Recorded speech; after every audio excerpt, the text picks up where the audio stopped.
Good morning students. Next topic हम कर रहे हैं कंसिक्वेंसेज ऑफ ओवर कैपिटलाइजेशन, यानी कि effects of over capitalisation. Over capitalisation adversely affected the company, the share holders and the society. First, effects on the company, यानी कि over capitalisation की situation एक कंपनी को कैसे इफेक्ट करती है। First, loss of goodwill and credit worthiness. In an overcapitalized company there is a reduced earning capacity।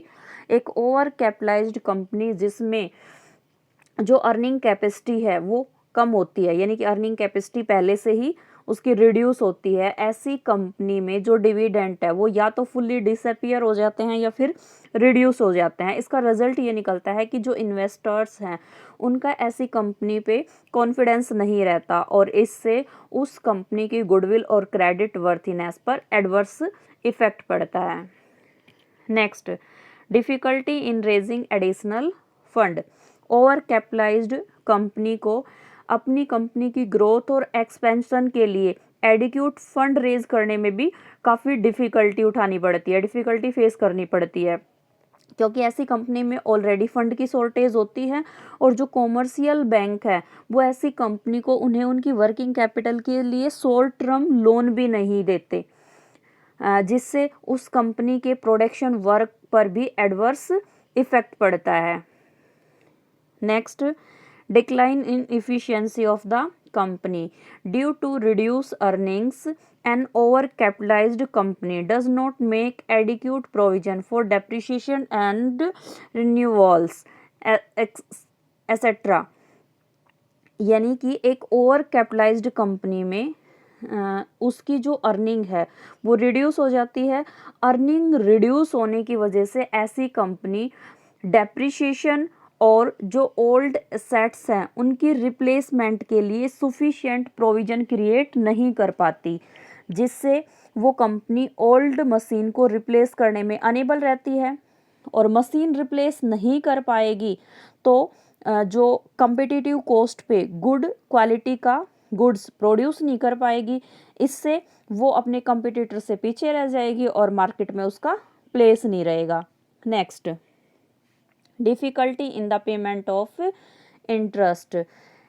ऐसी company यानी कि ओवर कैपिटलाइज्ड कंपनी, बिजनेस या फर्म, उसको जर्नली इंटरेस्ट और लोन की रेगुलर पेमेंट में प्रॉब्लम फेस करनी होती है। क्यों? क्योंकि फंड की शॉर्टेज तो उसके पास होती ही है। तो ऐसे में जो लेंडर्स होते हैं वो ऐसी ओवर कैपिटलाइज्ड कंपनी के लिक्विडेशन के डिमांड करते हैं। नेक्स्ट है manipulation of accounts to show inflated profits. Over capitalised company investor का कॉन्फिडेंस जीतने के लिए क्या करती हैं, अपने अकाउंट्स को मैनिपुलेट करके अपने जो प्रॉफिट हैं उनको इन्फ्लेटेड प्राइस पे शो करती है। अब इन्फ्लेटेड प्रॉफिट होगा तो लार्ज डिविडेंड पे करना होगा, यानी कि लार्ज डिविडेंड पे करेगी, जबकि एक्चुअल में तो उसका जो प्रॉफिट है वो तो कम ही रहता है, अर्निंग तो कम रहती है ना, उसने तो बस अकाउंट मैनिपुलेट करके इन्फ्लेटेड प्रॉफिट शो किए थे और लार्ज डिविडेंड पे करना पड़ गया। तो एक्चुअल में ये डिविडेंड उसने किस में से पे किया? कैपिटल में से पे किया। तो इससे तो उस कंपनी यानी कि बिजनेस की कैपिटल और भी रिड्यूस हो गई, तो उसकी कंपनी की जो सिचुएशन है वो ठीक होने के बजाय और भी बैड हो गई। नेक्स्ट है effect on share holders. Over capitalisation की सिचुएशन शेयर होल्डर्स को कैसे इफेक्ट करती है, जिसमें फर्स्ट है lower dividends. Over capitalised company में जो डिविडेंड की रेट है वो डिविडेंड की रेट काफ़ी लो रहती है। उसका रीज़न क्योंकि ऐसी कंपनी की जो अर्निंग रेट है वो लोअर होती है, जिसकी वजह से डिविडेंड रेट भी लोअर होती है, यानी कि शेयर होल्डर्स को लो डिविडेंड रेट के अकॉर्डिंग डिविडेंड पे किया जाता है। और ये डिविडेंड की रेट भी ऑलवेज ना तो सर्टेन होती है और ना ही रेगुलर होती है। Second, fall in the market value of shares. Low rate of earning, यानी कि अर्निंग की लो रेट की वजह से जो डिविडेंट है उसकी रेट भी लोअर रहती है, यानी कि लोअर डिविडेंट की वजह से क्या होगा, ऐसे शेयर्स की जो प्रेजेंट मार्केट वैल्यू है वो कम हो जाएगी और जो शेयर होल्डर्स हैं जब वो अपने शेयर्स को मार्केट में सेल करेंगे तो उन्हें हैवी लॉस होगा, क्योंकि उनके शेयर्स का प्राइस तो काफ़ी कम हो गया और कैपिटलाइजेशन की वजह से। नेक्स्ट है unacceptable as collateral security. Over capitalised company में जो शेयर्स होते हैं उनकी वैल्यू प्रेजेंट मार्केट में जो भी प्राइस होता है शेयर्स का उसके कंपेयर में उनकी वैल्यू बहुत ही कम होती है।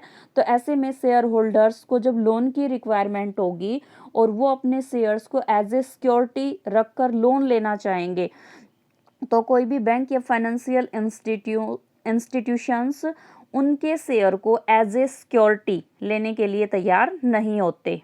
नेक्स्ट है loss on speculation. Over capitalised company के लो प्राइस्ड जो शेयर होते हैं उनमें स्पेक्यूलेटिव की वजह से उनका जो प्राइस है वो फ्लैक्चुएट होता रहता है, जिसका जो रियल इन्वेस्टर होते हैं उनको काफ़ी लॉस उठाना पड़ता है। नेक्स्ट है लॉस ऑन रीऑर्गेनाइजेशन।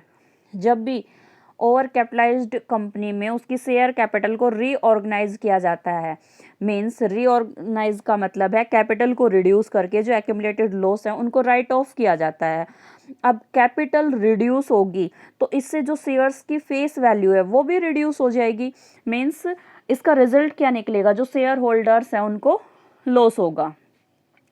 हाँ जी, नेक्स्ट है इफेक्ट ऑन सोसाइटी। और कैपिटलाइजेशन की जो सिचुएशन है वो सोसाइटी को कैसे अफेक्ट करती है।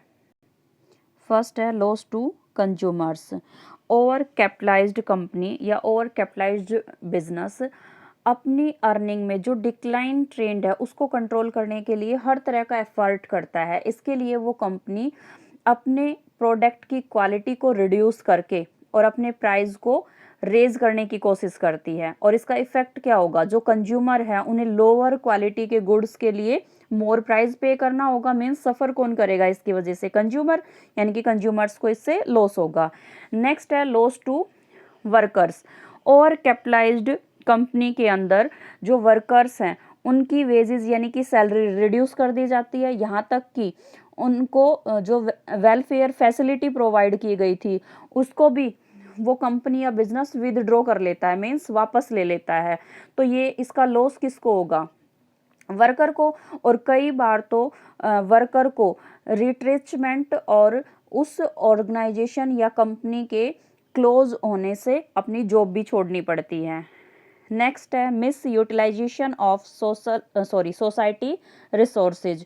ओवर कैपिटलाइज्ड कंपनी में जो सोसाइटी के रिसोर्सेज हैं, स्केयर रिसोर्सेज है, उनका मिस यूटिलाइज या फिर वो अंडर यूटिलाइज होते हैं।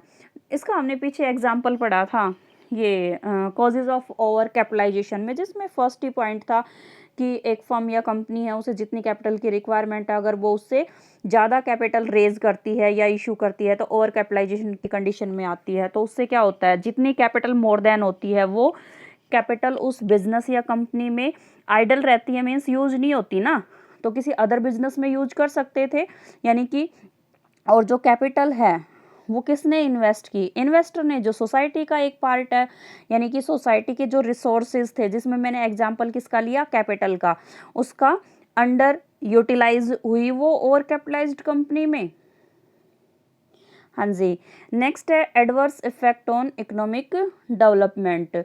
ओवर कैपिटलाइज्ड कंपनी कंपटीशन को फेस करने में अनेबल रहती है, इससे उस कंपनी या बिजनेस को क्लोज करना पड़ता है और इसका रिजल्ट ये निकलता है कि जो इन्वेस्टर्स हैं उन्हें कैपिटल का लॉस होता है। इससे ऐसा एटमॉस्फेयर बन जाता है कि फिर जो इन्वेस्टर्स हैं वो अपनी हार्ड अर्न मनी को इंडस्ट्रियल एरिया में इन्वेस्ट करने के लिए रेडी ही नहीं होते, जिसका उस कंट्री के इकोनॉमिक डेवलपमेंट और इंडस्ट्रियलाइजेशन पे एडवर्स इफेक्ट पड़ता है। हाँ जी, लास्ट है ओवर कैपिटलाइजेशन। ओवर कैपिटलाइजेशन की सिचुएशन ऐसी होती है कि जो प्रोडक्ट हैं वो पुअर क्वालिटी के होते हैं, जो वेज रेट है वो काफ़ी कम हो जाती है, अनएम्प्लॉयमेंट और रिट्रेसमेंट देखने को मिलती है वर्कर्स में, लेबर क्लास की जो परचेजिंग पावर है वो कम हो जाती है। और ये जो सिचुएशन है ये होल इंडस्ट्री पे एडवर्सली इफेक्ट डालती है।